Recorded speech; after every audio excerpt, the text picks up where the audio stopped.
Today, we invite you to travel back in time to one of the most legendary battles in history. Prepare to witness the clash that shaped the fate of an entire nation. Get ready for the epic Battle of Stamford Bridge, in the year 1066. In 1065, the Anglo-Saxon Chronicle reported that Tostig, the Earl of Northumbria, was guilty of robbing churches, depriving men of their lands and lives, and acting against the law. In October, a group of rebels, supported by Earl Edwin of Mercia and his brother Morcar, broke into Tostig's residence in York and killed those of his soldiers who did not escape. The rebels then nominated Morcar as their earl. Anyone associated with Tostig's regime was killed. When Edward the Confessor heard the news, he called a meeting of his nobles at Britford. Several made complaints about Tostig's rule, claiming that his desire for wealth had made him unduly severe. The king sent Tostig's brother, Harold, to put down the rebellion. Harold disagreed with this policy as he was convinced it would result in a disastrous civil war.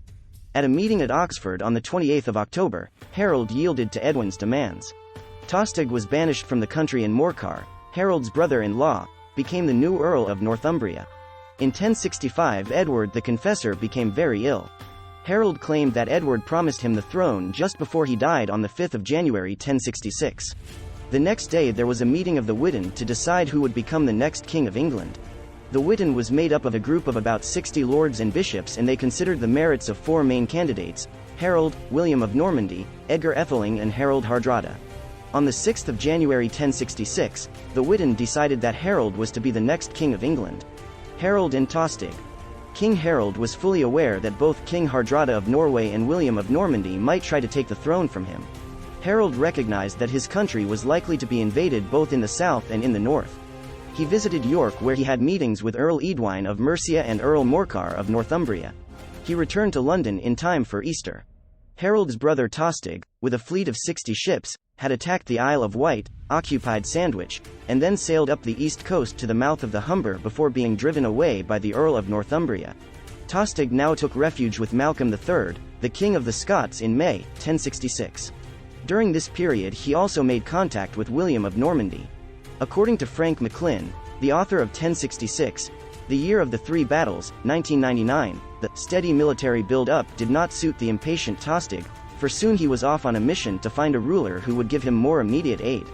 He then went to see Svein Estridsson, the King of Denmark. However, he told Tostig that he lacked the resources for an invasion. Harold believed that the Normans posed the main danger, and he positioned his troops on the south coast of England. It was claimed by the Anglo-Saxon Chronicle that by June 1066 he had gathered such a great naval force, and a land force also, as no other king in the land had gathered before. Harold placed his navy and some of the soldiers on the Isle of Wight. The rest of his soldiers were spread along the Sussex and Kent coast. The object of this arrangement was that in the event of a landing, the lookouts on the coast would signal the arrival of the enemy, probably by lighting a beacon, and Harold would then sail from the Isle of Wight with his army to fall upon the invaders. The reason for this is that the prevailing wind, particularly during the summer months, is from the southwest. It was more than likely that the wind that would carry the invading fleet would be the same upon which Harold would sail, to land behind the invaders or on an adjacent beach. His soldiers were made up of housecarls and the feared. Housecarls were well-trained, full-time soldiers who were paid for their services. The feared were working men who were called up to fight for the king in times of danger. All earls had their own housecarls, and Harold had a substantial force at his disposal. They were paid mercenaries and were equally adept in land and maritime warfare. Meanwhile, Tostig was negotiating with King Harold Hardrada about a possible invasion. Eventually they reached an agreement to attack Harold. After appointing his son, Magnus, as regent, he formed alliances with warriors from Iceland and Ireland. Tostig also convinced Hardrada that Harold was extremely unpopular in the north of England and that people living in this region would join them in their attempt to overthrow the King of England. Harold waited all summer, but the Normans did not arrive. Never before had any of Harold's feared been away from their homes for so long. But the men's supplies had run out and they could not be kept away from their homes any longer. Members of the feared were also keen to harvest their own fields, and so in the first week of September 1066, Harold sent them home. The sailing season was also drawing to a close for the year. Harold therefore decided to arrange for his navy to travel along the Thames to London to enable essential repairs to be carried out. Harold, after a short stay at his home in Bosham, rode to the capital with his housecarls. William's attack on England had been delayed. To make sure he had enough soldiers to defeat Harold, he asked the men of Poitou, Burgundy, Brittany and Flanders to help. William also arranged for soldiers from Germany, Denmark and Italy to join his army. In exchange for their services, William promised them a share of the land and wealth of England. William also had talks with Pope Alexander II in his campaign to gain the throne of England. These negotiations took all summer. William also had to arrange the building of the ships to take his large army to England. About 700 ships were ready to sail in August, but William had to wait a further month for a change in the direction of the wind. Fulford Gate.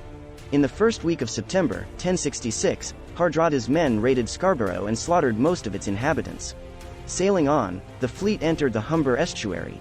Morcar, the Earl of Northumbria, and Edwine, Earl of Mercia, were not willing to engage the enemy and retreated before him up the Ouse, before turning into the inland waters of the Wharfe to Tadcaster. Hardrada anchored at Recall. After leaving a substantial force to guard the fleet, Hardrada, Tostig and about 6,000 men marched on York. On the 20th of September, Morcar and Edwin went into battle with Hardrada and Tostig at Fulford Gate. It has been estimated that the Norwegians had about 6,000 troops and the defenders 5,000. According to the Anglo-Saxon Chronicle, many of the English were slain, drowned or put to flight, and the Northmen had possession of the place of slaughter. Other sources say casualties were high on both sides, but it is clear that the invaders had a clear victory. According to one source, trying to escape the pincer movement, the English veered away into the marsh, where they foundered in the bog until cut down or sucked into quicksands.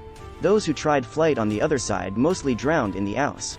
Soon the marsh and the ditches were clogged with human bodies, to the point where the Norwegians waded in blood and marched over the impacted corpses as if on a solid causeway. Stamford Bridge.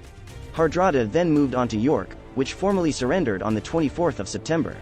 Hardrada took 150 children hostage from prominent families in Yorkshire as surety for their loyalty. Morcar and Edwin and the remnants of their army escaped into the countryside. The Norwegians now withdrew to Stamford Bridge, a place where several Roman roads met. The bridge would have been quite large by 11th century standards. It has been claimed that a messenger told Harold about the Norwegian victory at Fulford Gate. He said that Hardrada had come to conquer all of England. Apparently Harold replied, "I will give him just 6 feet of English soil, or, since they say he is a tall man, I will give him 7 feet. Harold then sent a summons for the men of the Fyrd to reassemble, just days after they had been released from their long summer vigil. Having gathered as many of his men as he could, he started for the north on about the 19th of September. Harold and his English army had to travel from London to York. The 200-mile, 320 kilometers, journey usually took 2 weeks, or more depending if the roads were passable. The historian, Frank McLean, the author of 1066, The Year of the Three Battles, 1999, has commented, "The speed of his advance has always drawn superlatives from historians used to the ponderous pace of medieval warfare, but it may be that a good deal of his force was on horseback and that, as was the custom with Anglo-Saxon armies, they dismounted before fighting." Peter Rex argues in Harold II, The Doomed Saxon King, 2005, that his housecarls were on horseback. Such mounted infantry could manage 25 miles a day. They were also expected to have at least 2 horses, riding one and allowing the other to proceed unburdened. Harold no doubt could also expect, as king, to commandeer fresh horses along the way. If he did literally ride day and night, he could have made Tadcaster in 4 days, although that would mean without sleep. On the 25th of September Harold's army arrived at Stamford Bridge. Harold and 20 of his housecarls rode up to the foot of the bridge on the left bank of the Derwent and had a meeting with Tostig. Harold promised his brother that if he changed sides he would be rewarded with the return of his earldom and 1/3 of all England. Tostig answered that it would never be said of him that he brought the King of Norway to England only to betray him. He turned on his horse and rode away. Tostig said they should retreat back to his boats. Hardrada rejected this as being unworthy of a Viking warrior. Aware he was outnumbered, he sent a message to his men with his fleet at Recall to come as soon as possible. He gave orders that his men should stop Harold's army from taking the bridge. It is said that one particular giant of a man held the bridge single-handed, felling all his attackers with swings from his battle-axe. He was only defeated when he was stabbed from below by a man who was floated down the river under the bridge with a spear. Once Harold's men had crossed the bridge, they engaged the enemy in hand-to-hand combat with swords and axes.